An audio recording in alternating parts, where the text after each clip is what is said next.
Hello everyone, welcome to Sai మనూస్ channel. ఇన్స్టెంట్గా టమాటా నిల్వ పచ్చడి ఎలా పెట్టాలి అనేది ఈ వీడియోలో చూసేద్దామండి. ఎందుకంటే ఇప్పుడు టమాటాలు ఎక్కువగా సీజన్లో దొరుకుతున్నాయి కాబట్టి అందుకనే ఎవరైనా ఈ విధంగా నిల్వ పచ్చడి ఇన్స్టెంట్గా పెట్టుకుంటే బాగుంటుందని చెప్తున్నాను. సో ప్రాసెస్లోకి వెళ్ళిపోదామండి. ఇక్కడ నేను కేజీ టమాటాస్ తీసుకున్నానండి. కేజీ అంటే కరెక్ట్గా కేజీ కాదు, ఒక 2-3 ఎక్కువ ఉంటాయి. అలాగే 100 గ్రామ్స్ చింతపండు, అలాగే 2 వెల్లుల్లి గడ్డలు తీసుకోవాలి. టమాటోస్ని ఈ వీడియోలో చూస్తున్న విధంగా కట్ చేసుకోవాలండి. ఇప్పుడు కట్ చేసిన తర్వాత ఈ తొడిమలు ఉంటాయి కదా, అది లాస్ట్లో తీసేసేయాలండి, మర్చిపోవద్దు.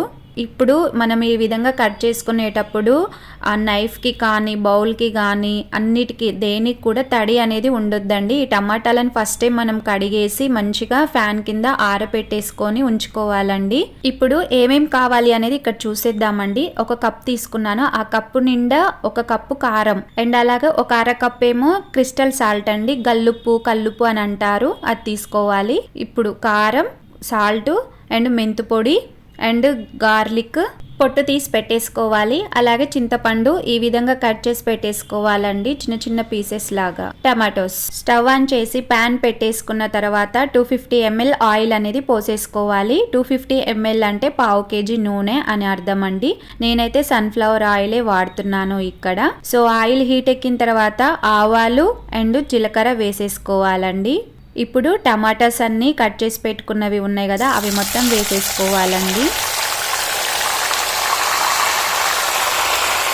కొంచెం పసుపు లేదా టర్మరిక్ పౌడర్ వేసేసుకోవాలి. అలాగే సాల్ట్ వేసేసుకోవాలి.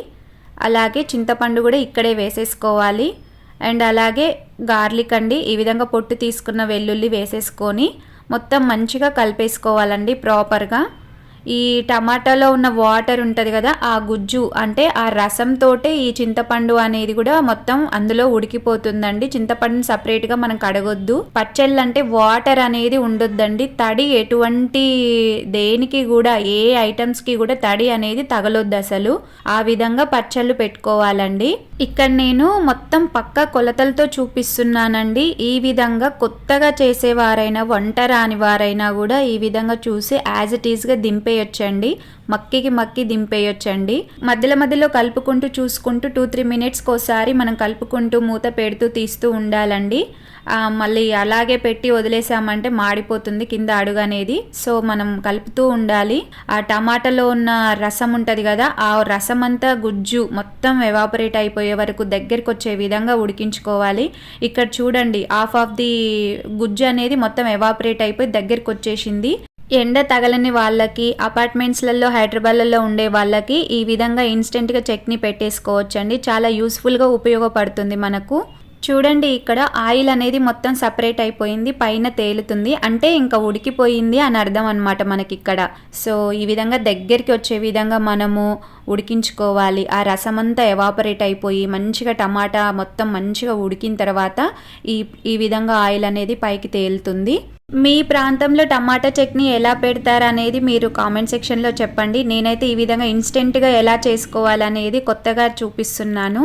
సో ఇక్కడ చూడండి, ఆయిల్ అనేది మొత్తం పైన తేలిపోయింది, ఆల్మోస్ట్ ఇంకంతా ఉడికిపోయిందండి. ఇంకా మనం ఇప్పుడు స్టవ్ ఆఫ్ చేసేసుకోవాల్సిందే. స్టవ్ ఆఫ్ చేసిన తర్వాత ఇప్పుడు కారం వేసేసుకోవాలి. స్టవ్ ఆఫ్ చేసిన వెంటనే వేసేసుకోవాలండి, ఎందుకంటే ఈ టమాటాలో ఉన్న వేడితోటే ఈ కారం అనేది ఉడికిపోతుంది. జస్ట్ ఫైన్ పౌడర్ కదండి అది. సో దాన్ని మళ్ళీ సపరేట్గా మనం ఉడికించాల్సిన అవసరం లేదన్నమాట. నేను చెప్పేది యాజ్ ఇట్ ఈస్గా అర్థమైంది అని నేను ఆశిస్తున్నాను. మీరు కూడా అలాగే అర్థం చేసుకొని 1-2 సార్లు వీడియో చూసిన తర్వాత యాజ్ ఇట్ ఈస్గా ఫాలో అయిపోండి. ఈ పిక్కెళ్ళు ఫ్రిడ్జ్లో పెట్టుకుంటే 6 months వరకు నిల్వ ఉంటుంది. బయట అయితే 1 month 2 months వరకు నిల్వ ఉంటుందండి. వర్కింగ్ ఉమెన్స్కి, రూమ్లలో ఉండే వాళ్ళకి, పిల్లలకి చదువుకోవడానికి ఇలా చట్నీస్ చేసి పెట్టుకుంటే టైం సేవ్ అవుతుందండి. ఎందుకంటే ఎంప్లాయీస్ అయితే ఎర్లీ మార్నింగ్ లేవాలి, కర్రీస్ చేయాలి. ఎవ్రీ టైం కర్రీస్ చేయడం అంత కుదరదు కాబట్టి. సో అండ్ అలాగే స్టడీస్కి, ఎగ్జామ్స్ టైంలో, పీక్స్ టైంలో మనం చదవాలి అంటే టైం సేవ్ అవ్వాలి కాబట్టి అలాంటి వాళ్ళకి ఇలాంటి చట్నీస్ చేసి పెట్టుకుంటే చాలా యూస్ఫుల్ అండి. అండ్ అలాగే తక్కువ రేట్లో దొరుకుతున్నాయి, మనీ కూడా సేవ్ అవుతుంది. ఇలాంటి వాటిలలోనే కదా మనం పొదుపు, ఖర్చు అన్నీ ఆలోచించుకోగలుగుతాం. సో మీరు కూడా ఈ విధంగా చేసుకొని తినండి. చూడండి ఎంత బాగొచ్చిందో, ఆ కలర్ రెడ్ కలర్లో ఎంత బాగుందో చూడండి. రైస్ వండేసుకొని కొంచెం ఈ చట్నీ పెట్టుకొని తింటే అబ్బా ఇంకా టేస్ట్ చెప్పక్కర్లేదు, మామూలుగా ఉండదు అసలు. వేడి వేడి అన్నంలో టమాటా పచ్చడి సూపర్ కాంబినేషన్. ఇప్పుడు కొంచెం ఆవపొడి ఒక స్పూన్ అంత వేస్తే సరిపోతుందండి. ఆల్మోస్ట్ ఇంకా చల్లబడుతుంది, కొంచెం లైట్గా గోరువెచ్చగా ఉంటుంది కదా, ఆ టైంలో వేసి కలిపేసుకోవాలండి. ఆవపిండి అనేది ఆవపొడి లేదా ఆవపిండి అని కూడా అంటారు. రెడీ అయిపోయిందండి ఇన్స్టెంట్ నిల్వ టమాటా పచ్చడి. చూస్తుంటేనే నోరూరుతుంది కదా. ఎక్స్ట్రా టేస్ట్ కావాలి అంటే ఈ విధంగా పోపు వేసుకొని తినొచ్చండి. వీడియో ఎలా ఉంది, నచ్చిందా? నచ్చితే లైక్ చేయడం మర్చిపోవద్దు. ప్రతి ఒక్కరికి షేర్ చేయండి.